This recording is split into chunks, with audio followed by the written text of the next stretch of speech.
জামিন পেলেন সাংবাদিক মাহমুদুর রহমান। বিস্তারিত দেখুন ডেস্ক রিপোর্টে।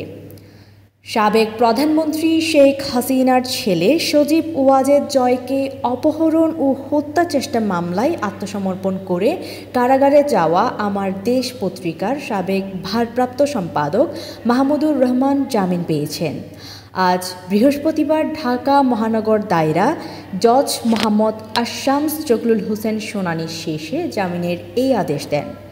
যদিও এই মামলা সর্বৈব মিথ্যা এবং একটা উদ্ভট মামলা।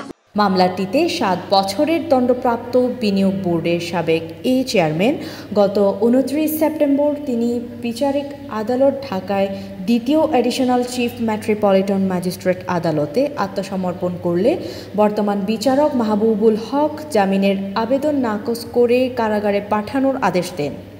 আদালত কারাগারে পাঠানোর আদেশ দেওয়ার পর রায়ের বিরুদ্ধে আইনজীবীরা আপিল করেন এবং একই সঙ্গে জামিনের আবেদন করেন।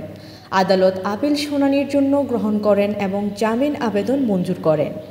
একই মামলায় দণ্ডিত সাংবাদিক শফিকুর রহমান ও যুক্তরাষ্ট্র প্রবাসী ব্যবসায়ী মিজানুর রহমান ভূঁইয়ার দণ্ড 1 বছরের জন্য স্থগিত করেছেন স্বরাষ্ট্র মন্ত্রণালয়।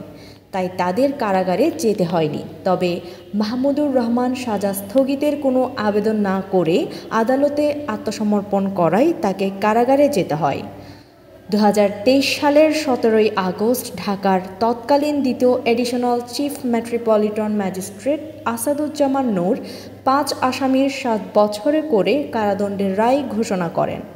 দণ্ডপ্রাপ্ত অন্য আসামিরা হলেন জাতীয়তাবাদী সামাজিক সাংস্কৃতিক সংস্থার সহসভাপতি মোহাম্মদ উল্লাহ মামুন, তার ছেলে রিজভী আহমেদ ওরফে সিজার এবং যুক্তরাষ্ট্র প্রবাসী ব্যবসায়ী মিজানুর রহমান ভূঁইয়া।